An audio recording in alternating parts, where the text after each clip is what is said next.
Eu sou Carolina Pimentel, nutricionista e diretora científica do Sena e do Suporte Ciência. Sempre estou dando palestras sobre medicina do estilo de vida, dietas vegetarianas, plant-based, além de aulas na pós-graduação.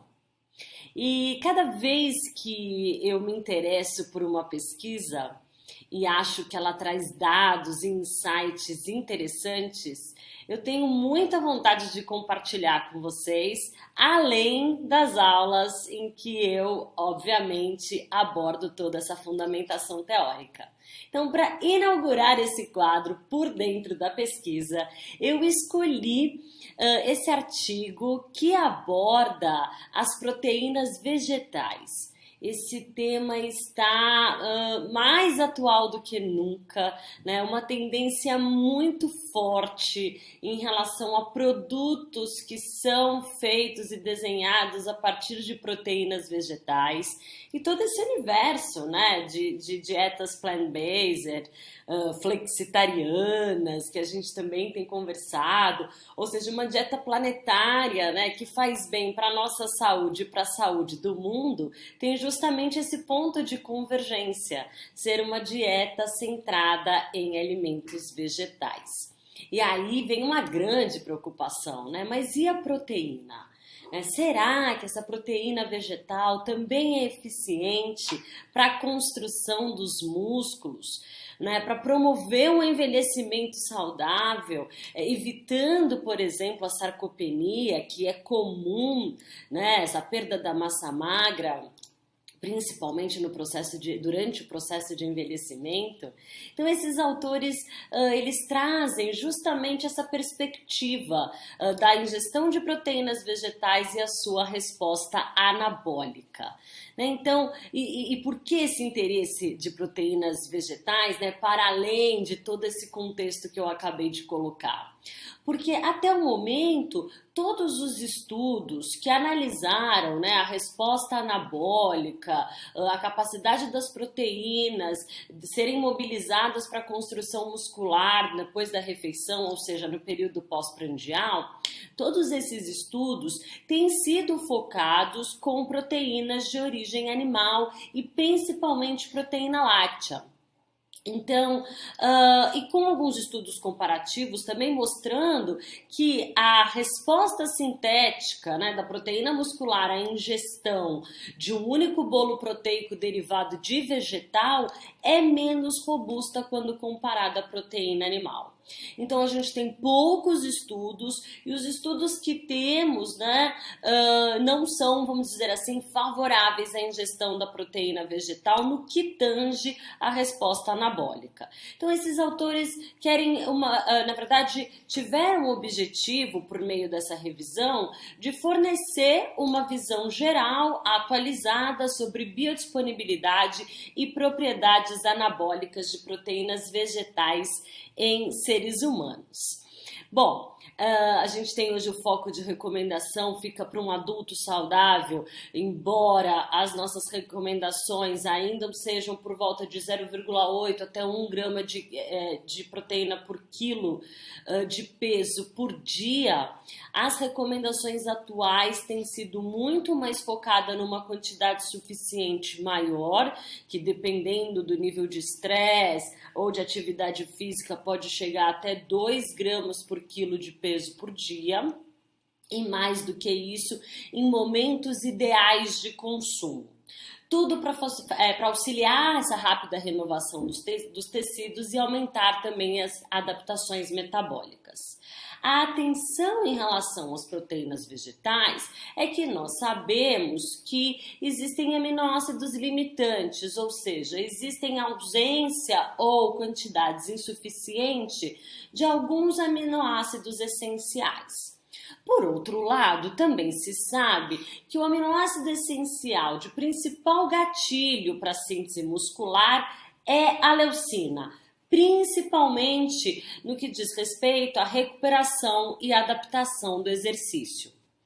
Por isso, sugere-se que para dietas vegetarianas, dietas que têm base só em proteínas vegetais, esse cálculo seja quase que dobrado em termos de proteínas totais, para ter um efeito favorável na composição corporal e garantir a entrega de todos esses aminoácidos essenciais. Ou seja, então já existe nessa discussão na prática clínica de uma correção de valores para dietas que se utilizam basicamente de proteínas vegetais à base de soja, cereais, quinoa, castanhas ou feijões, por exemplo. Essas daqui, ali a gente tem uma combinação, né, entre todas essas soja, quinoa, castanhas, feijões e cereais, né, mas tendo como as principais fontes, ou seja, excelentes fontes, a castanhas do caju, pistácios, feijões, a soja, porque pontuam aí mais do que 100, segundo essa classificação do DIAS, que é uma proposta, inclusive, para se classificar proteína segundo a FAO. E proteínas e alimentos que não pontuam acima de 100, igual ou mais do que 100, são considerados, então, boas fontes. Então, aquela classificação, né, de proteína de alto valor biológico ou baixo valor biológico já está um pouco ultrapassada diante dessas novas classificações que a gente usa, então, como excelente fonte e boa fonte. E o que os autores desse artigo também colocam é que, em termos de biodisponibilidade, por exemplo, se sabe que uma proteína da clara do ovo pode ser absorvida em até 95%. Mas quando se compara uma proteína de grão de bico, de algum tipo de feijão ou até de algum tipo de ervilha, essa absorção proteica, esse aproveitamento proteico pode chegar a 75%. Bom, então de fato existe uma menor capacidade de absorção dessas proteínas vegetais, que muito são explicadas porque essa proteína vegetal obviamente está numa matriz vegetal. E quando a gente come essa matriz íntegra, ou seja, um alimento inteiro, quando a gente come lá o feijão cozido, a lentilha cozida, a gente não está comendo só proteína vegetal, mas também uma complexa mistura de fibras, antioxidantes e fitoquímicos que, nesse caso, podem diminuir aí a absorção ou o aproveitamento dessas proteínas. A extração, a purificação desses fatores antinutricionais ou até o enriquecimento específico com aminoácidos limitantes para fontes alimentares que tenham ausência de algum aminoácido limitante, pode ser interessante, então, quando a gente pensa na digestão das proteínas segundo esse contexto. Então, em relação à própria matriz alimentar vegetal, o que a gente sabe é que existe essa, então, interação entre os outros nutrientes da parede vegetal e da própria célula vegetal, que pode baixar essa capacidade de absorção de fontes proteicas à base de vegetais. Mas a gente não deve se referir da mesma forma aos isolados e concentrados proteicos de origem vegetal, porque esses têm justamente esse fator antinutricional abrandado pela tecnologia. Então, em relação à biodisponibilidade, se sabe que a interação com as fibras atenua essa velocidade de absorção, mas que poucos estudos compararam diretamente a síntese de proteína muscular pós-prandial após a ingestão de proteína vegetal comparada ao animal. Quando fizeram isso com a soja, ela demonstrou ser menos eficaz que a proteína do leite, por exemplo, mas em contrapartida, mais eficaz do que a proteína caseína do leite isolada. Ou seja, uma forma, é como a gente está enxergando a forma pela qual essas proteínas são oferecidas. Outros insights também nos mostram, por exemplo, que a ingestão de 35 gramas de proteína de trigo hidrolisada de proteína de trigo num grupo de homens idosos saudáveis não aumentou as taxas de síntese muscular. Mas quando se quase dobrou essa quantidade da proteína de trigo para 60 gramas, agora observou-se também um aumento robusto das taxas de síntese de proteína muscular. Olha que interessante, isso pode ser justificado pela diferença da composição.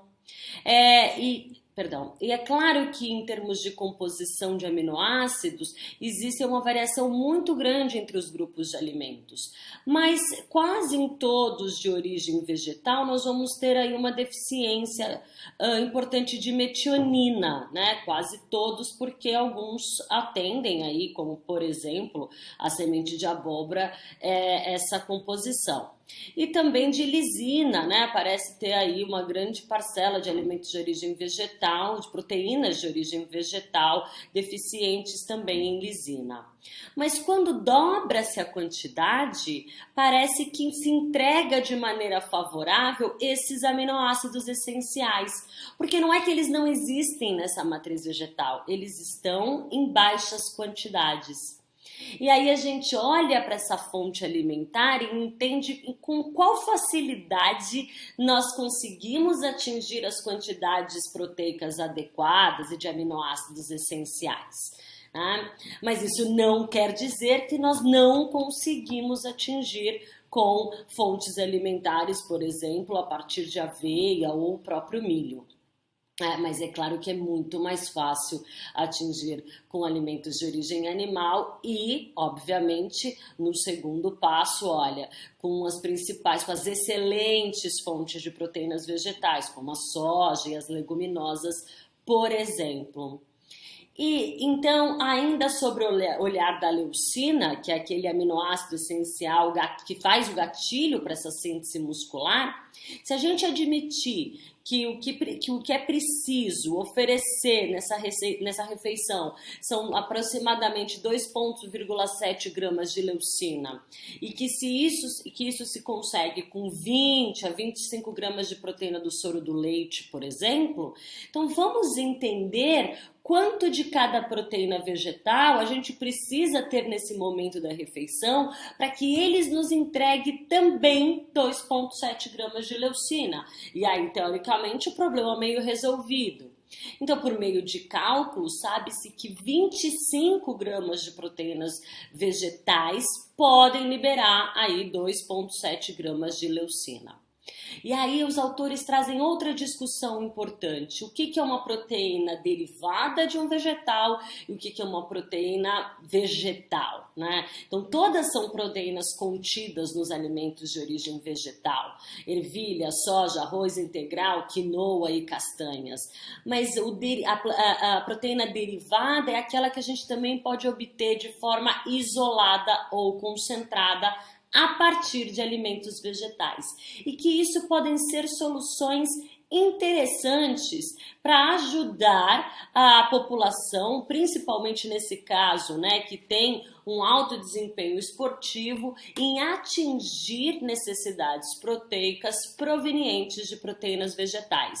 Quando essas forem muito baixas no seu valor de conteúdo total, essa proteína pode ser extraída, então, para que tenha o seu acesso facilitado. Quando ela for baixa em algum aminoácido essencial específico, ela pode ser fortificada com esse aminoácido essencial enriquecido depois de extraída. Quando ela tem composições adequadas, porém não ótimas, como é o caso da proteína de origem animal, a combinação que sempre foi orientada na nutrição vale e continua valendo e agora bem fundamentado, né? Uma vez que justamente com essas combinações de cereais e leguminosas se atinge, por meio desse blend proteico, as quantidades de aminoácidos essenciais e principalmente leucina requeridas.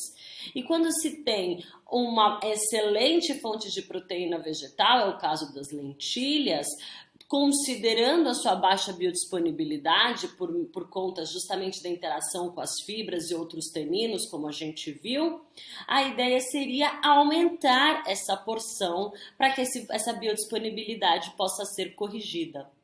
Então, a gente pode entender que essas proteínas vegetais podem ter uma resposta sintética adequada em termos de síntese de proteína muscular, né? Quando a gente está falando resposta sintética, na verdade é a síntese proteica, né? Que eu quero dizer. E, além disso, né, considerar que numa refeição a gente inclui uma variedade de alimentos. E, às vezes, esses alimentos também estão misturados em alimentos de origem animal e vegetal, ou em vários alimentos de origem vegetal. Essa composição diversificada é que melhora também o aporte proteico. E, para finalizar, então, umas dicas práticas a partir dessas orientações, né, de como conseguir 25 gramas de proteínas vegetais numa refeição. Como eu disse, obviamente, essas proteínas elas podem ser utilizadas para enriquecer preparações ao longo do dia e para serem combinadas entre outras preparações. Porque 25 gramas de proteína vegetal a partir somente de semente de abóbora são 60 gramas. Então, é muito difícil, né, uma refeição composta por 60 gramas de semente de abóbora. Mas, quando ela é salpicada aí na salada, na sopa, em outras refeições ao longo do dia, isso serve para incrementar esse valor proteico. Assim como no pistache, o amendoim e as nozes. Aqui a quantidade necessária de ervilha cozida para atingir essa quantidade de proteína. Às vezes pode parecer muito comendo, então nesse sentido de comer só o grão dessa forma, aí entra a técnica dietética, né, para o pessoal da nutrição, transformando talvez essa ervilha, por exemplo, numa pastinha, né, que diminua o poder de saciedade e consiga atingir de maneira correta essas necessidades. São também 85 gramas de lentilha crua, que cozidas dão quase 300 gramas.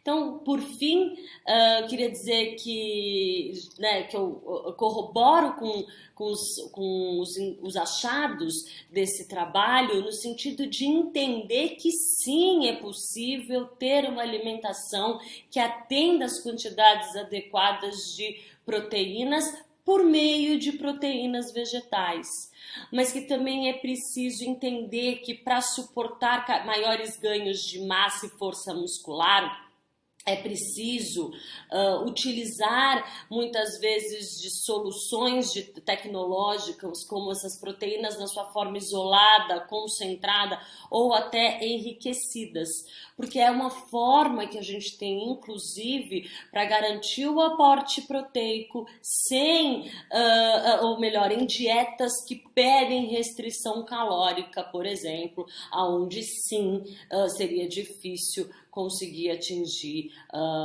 as recomendações proteicas somente para proteínas vegetais quando há restrição calórica. Eu espero que vocês tenham gostado da discussão desse artigo, que vocês possam acessá-lo na íntegra e que a gente possa por aqui também fomentar novas discussões. Eu quero saber o que você achou. Obrigada, até a próxima!